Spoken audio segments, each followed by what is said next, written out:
welcome to TV Previews. Once more, we'll be taking a look at some of the shows on television this coming week to help you decide what's worth watching. I'm Barry Garron, TV radio critic for the Kansas City Star.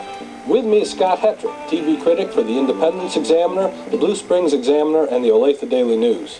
Well, even if you don't recognize us, you'll probably recognize this actress who rose to fame in Charlie's Angels. That's Farrah Fawcett, of course, and there's her co-star, Beau Bridges. Now, you can't tell from this scene, but Farrah plays the madam of a house of prostitution, and Beau is the federal agent who enlists her help to trap a bad guy. It all happens in a new motion picture for television, The Red Light Sting, and we'll tell you more about that later on. But let's begin with the first day of the week, Sunday, and a film about a real-life disaster. On Sunday night, NBC offers the movie Flight 90, Disaster on the Potomac.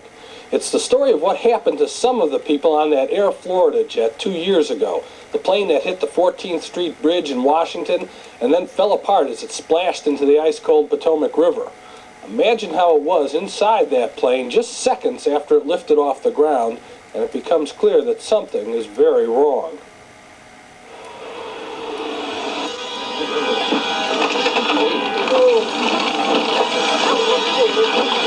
Oh my God! Oh, Joe.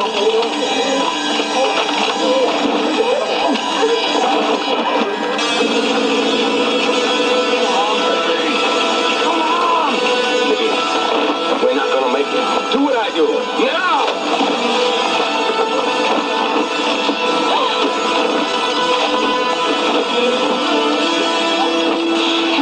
With the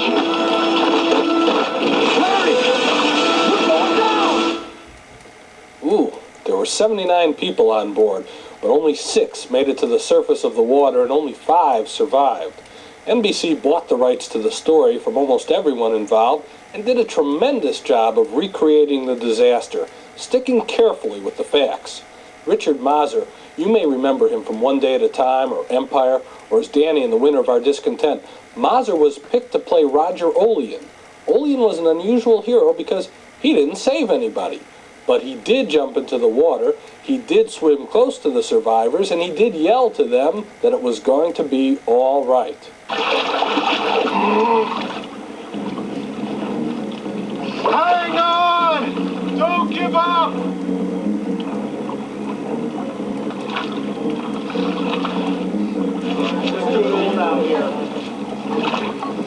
Hey, I can't! Look over there. I can't get any closer! But...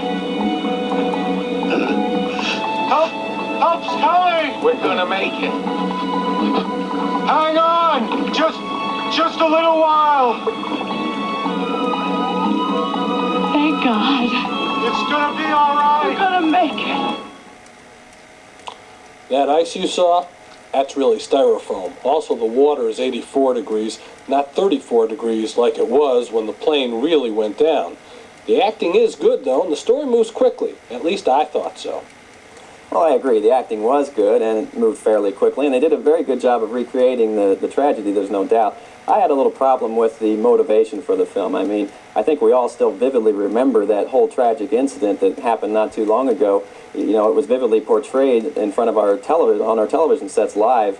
I don't see any purpose in this film other than to simply get us more personally involved with these people, only to watch them die again, which simply heightens the tragedy in my eyes. Well, TV does a lot of tragedies. This one, I think it does well. Anyhow, I think on our rating scale, I'm going to say that Flight number 90 is worth watching. Okay, well, for my part, I have to say it's only so-so. But Flight number 90, by the way, will be up against an ABC movie about another disaster, this one from the Bible. The ABC film is Samson and Delilah, and it stars Anthony Hamilton as the biblical strongman and Belinda Bauer as the Philistine beauty who tempted him. Now, the setting may be the Holy Land, but the movie was filmed on location in Mexico. Did you ever wonder how Samson killed all those Philistines with the jawbone of an ass? Well, watch this.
Well, in between the fights, there are plenty of steamy love scenes, but the beginning of the end for Samson comes when Sitka, played by Max von Sydow, makes Delilah an offer she can't refuse.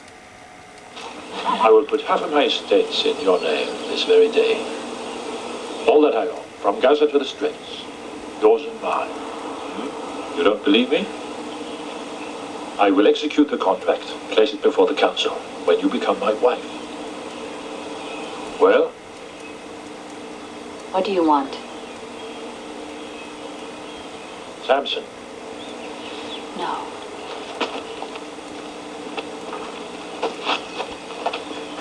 I'm only asking you for the secret of his strength and how it may be broken. That's all, hmm? Yes. I'd own your lands, become your wife, by betraying Samson. Would you rather betray your own people? Think carefully, Delilah. It's a story of passion and strength about a hero who can really bring down the house. It's also dull, uneven, and poorly acted. It's like watching a Ray Harryhausen film without the special effects. All in all, it's worse than a test pattern. Samson and Delilah proves what beauticians have been saying all along. It's okay to wear your hair long if you just make sure and take care of it. It's also okay to skip this movie. Take it from me, the book is much better. NBC has a new series, a situation comedy that just might have you seeing double. It starts next week. We'll tell you more about it after these messages.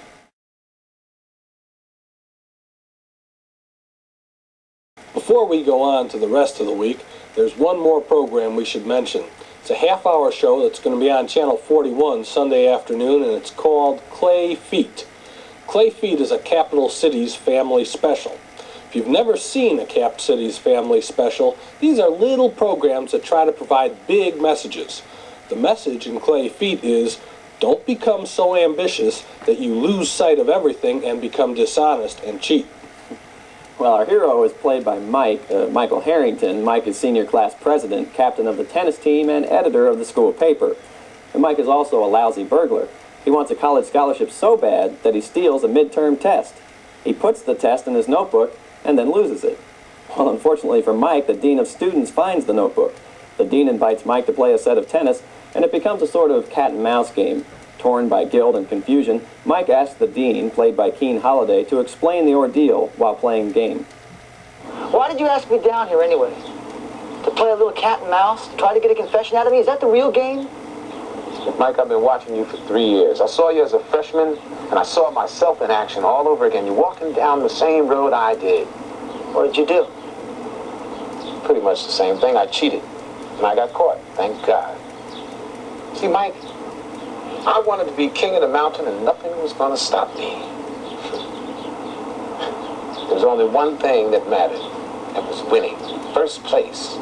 Well, if you got it, why not go for it? What's wrong with that? Nothing. Unless your life depends upon it. Unless you can't feel good about yourself without it. I felt that I was nothing unless I was number one. So I spent a lot of time and energy running away from myself. Every time I came in first or won a game, I said to myself, see, I'm not as bad as I thought I was. I'm really good for something. And that's why I still am grateful I got caught. Because it forced me to take a cold, hard look at myself. And you know what I found, Mike? I found that I was an okay guy. Win or lose, I didn't have to run away, and I didn't have to prove anything. Felt pretty good about that. I don't know, taken as a whole, it's really not as corny as it may look. In fact, I thought the acting was pretty good and it makes its point well. I'd say it's worth watching. I can't agree. I think it's only so-so. Oh, it's harmless enough, all right, but I got bored with Clay Feet even before the half hour was up. And those Geritol commercials didn't help any either. I almost wished Mike hadn't got caught. Then he could turn up in some future episode of Paper Chase. Speaking of chases, there's one going on Monday night in the ABC movie Sins of the Past. It's a chase to catch a killer. This is another movie about prostitutes, or in this case, former prostitutes. And guess what? Debbie Boone, the fine upstanding daughter of fine upstanding Pat Boone, is one of them. They all gave up their profession years ago, but someone is threatening to kill them, one by one. They know who it is, but they don't know why. They've all changed their names, and They want to live respectable lives. Here they get together to discuss why a man named Easton seems determined to kill them. Why would he be after us? He's the one who killed his daughter. You know, he always used to say Ellen was lured into the life. Maybe he blames us. Ellen wasn't lured. She leapt into it. The question is, are we sure it's Easton? I don't see who else. At the trial, he claimed he didn't kill Ellen. He admitted he beat her up and all, but that she was alive when he left. But that wasn't true. Paula, you and Patrice saw her. She was dead, right?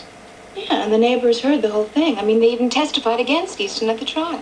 Look, we've all had our names changed. We've changed cities and occupations. So if it is Easton, how did he find us? Well, who cares? He did.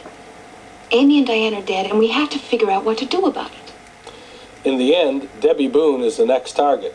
She's an evangelical singer and is about to perform at a huge rally. There's a police lieutenant, played by Anthony Geary. Remember him, Luke, on General Hospital? He spots the killer from the TV control booth. Stay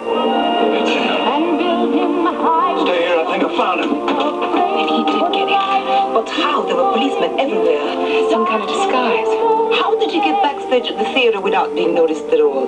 I don't know. He must have been wearing a wig, something like Patrice was wearing.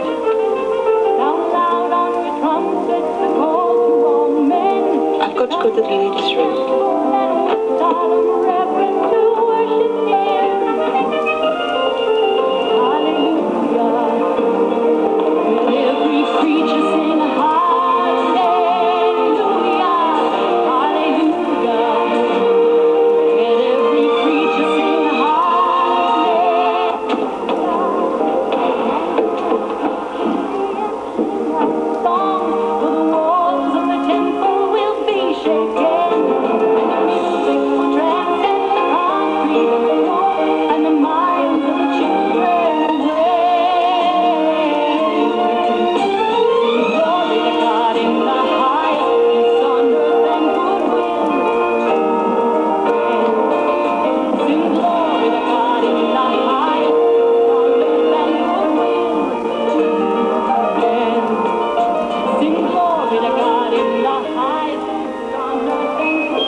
Plot's kind of interesting, but Barbara Carrera, who plays a sort of den mother to the girls, is awful, and Geary is no help either. I'd have to call it only so-so. Well, I had 3 problems with this movie before it even started. I mean, I've never understood the popularity of Anthony Geary. That guy can't act, and he isn't even good to look at, like a Tom Selleck or something. Then you got Barbara Carrera, who, in my opinion, has never given a fine performance in anything. And Debbie Boone, every time I see her, I think of You Light Up My Life, which makes me nauseous. It's not a bad song, but hearing it every day for a year and a half, you get pretty sick of it. So I don't know. Knowing all those things, I try to look at it with an open mind, but I'm still convinced that these people will never be accused of being good actors. I'd have to say it's worse than a test pattern. Anyway, there's nothing much going on Tuesday, but on Wednesday night, Bob Hope has a special on NBC. This one's called Bob Hope's Who Makes the World Laugh, Part 2, A Century of Comedy. With a title like that, I'm glad it's not a weekly series. Anyway, there are some film clips of some great comedy teams, Carl Reiner and Mel Brooks, Jack Benny and Mel Blanc, Dean Martin and Jerry Lewis, Jackie Gleason and Art Carney, Burt Reynolds and Dom DeLuise. Well, anyway, here's one of the better clips, a routine between Jack Benny and Mel Blanc. Pardon me, mister, but did that man over there put some of my clothes in your luggage? See?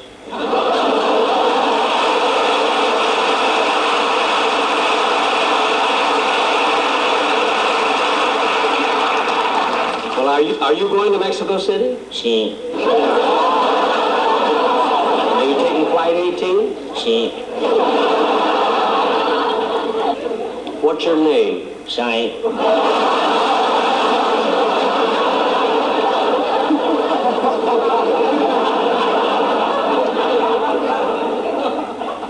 Sai? Sí.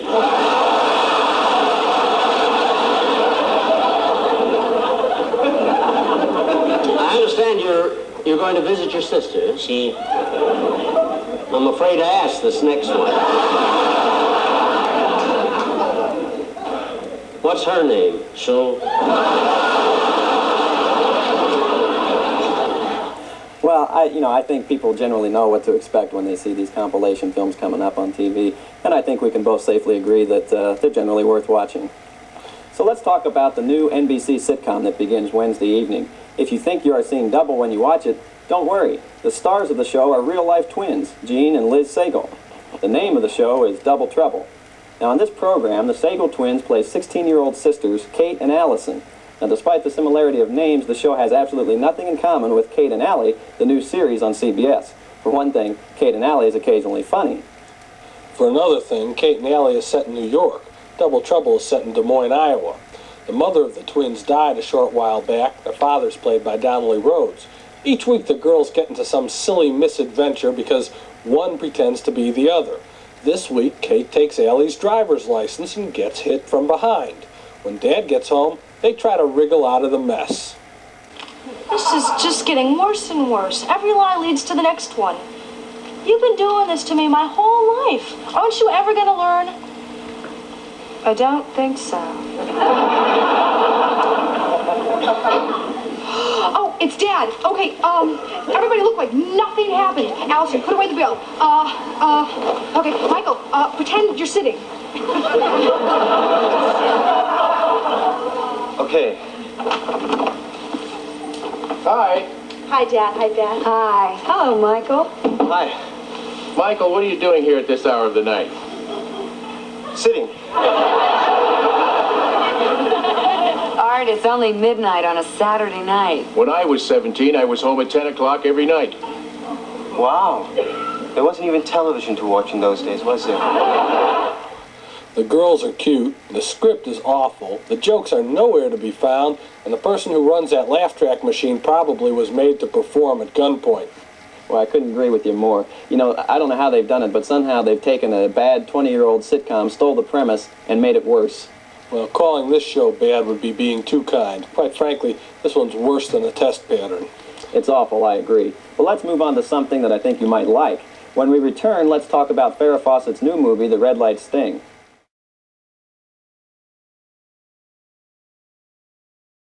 It would be easy to sit here and continue the trend of criticizing Farrah Fawcett's acting. I could say she is just one of many models turned bad actress, along with Lauren Hutton, Jennifer O'Neill, Brooke Shields, Christy Brinkley, etc. But I prefer to talk about her accomplishments. She got good reviews for her 1981 dramatic performance in NBC's Murder in Texas, and I think she's developed a talent for romantic comedies like Sunburn and Somebody Killed Her Husband with Jeff Bridges.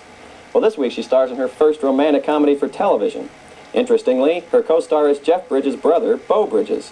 I guess it's only a matter of time before she co-stars in something with Lloyd. The movie is called The Red Light Sting, and it will be shown on CBS Thursday night. It seems that the government is trying to build a case against a San Francisco mobster, but each time somebody is willing to testify, he ends up murdered. So federal agents buy a house of prostitution thinking that Sully, the mobster, will come around to ask for protection money. But when he does, they will videotape it and prosecute him for extortion. Now this may sound crazy, but the movie is actually based on a true story that happened in New York. Beau Bridges is the federal agent assigned to be the owner of the enterprise. He finds out about his new assignment shortly after being transferred from Atlanta. He's all wrong. Look at that face. Too clean cut. Mr. Nice Guy. Think you can handle a number of women at the same time? Let me rephrase that. You ever worked with a bunch of ladies? Oh, but crying out loud. Look at that. He looks like a preppy. Who's going to buy him? So he's with Special Operations, Brock. You buy that? He looks like a mama's boy. So did Babyface Nelson, and he was a killer. I can see a lot of rot in there. Just have to look for it. Thanks. Would it be too much to ask what this is all about? Yeah, right. Powell, how'd you like to run a whorehouse? Farrah manages the house, and the two of them fall in love. Sully, the mobster, is played by Harold Gould. You might remember him from the Rhoda series. He was Rhoda's father. There are some surprise twists and turns as the sting develops, and you just may not be able to guess how the film is going to end. I like this film. Sure, there were some old cliches, but these are kept to a minimum. Beau and Farrah are convincing, and the movie, taken as a whole, was fairly entertaining. I had only one problem with it. I don't understand why directors feel they have to shoot a half-dozen picturesque scenes in which the hero and the heroine grin foolishly at each other, as there's nothing in the background except elevator music. Even so, this picture was fun, and it's nice to know that Charlie's Angels notwithstanding, Farrah Fawcett can act. I agree. Let's put the red light sting down as something worth watching. All right, let's do that. And let's skip past Friday and go to Saturday when another series begins. This one stars Ted Knight, and it's coming back after nearly a year off the air. More about that with highlights after this.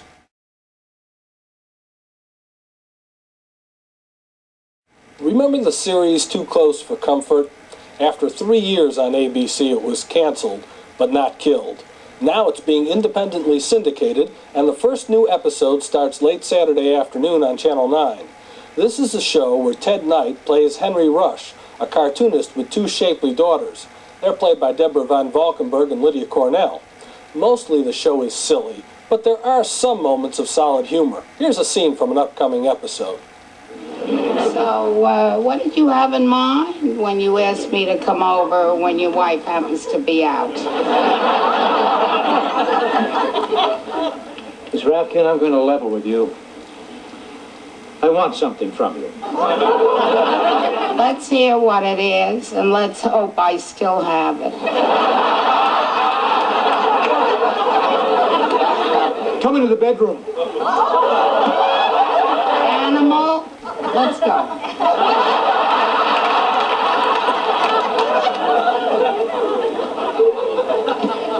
You know, I can get out of this myself, but I usually need help getting back in. Will you stop? Please. I want to talk business. Oh, I couldn't take money from For the most part, Ted Knight makes the program work. There are times, though, when daughter Sarah steals the show. What's Sarah doing on TV? I don't know. Sarah's on TV. We know. Did I hear someone say Sarah's on TV? Everybody said she's on. She's coming on. And now, filling in for Selma Wong, here's Sarah Rush. Sarah, what's in store for us weather-wise? Sarah, you're on. What? I'm on? Oh! Hi, I'm Sarah Rush. Wrong camera. Oh. Hi, I'm Sarah Rush with tomorrow's forecast. Today. Tonight. Or now. There will be some rain falling in parts of Louisiana. Got it on Wyoming. And Wyoming. No, Wyoming. With the exception of Wyoming. There will be some sun clouds over the Great Lakes area. That's Texas. So what? Everybody likes some sunshine. No, that's down. You're getting into Mexico. Move it up. Compress it. Hold me on it.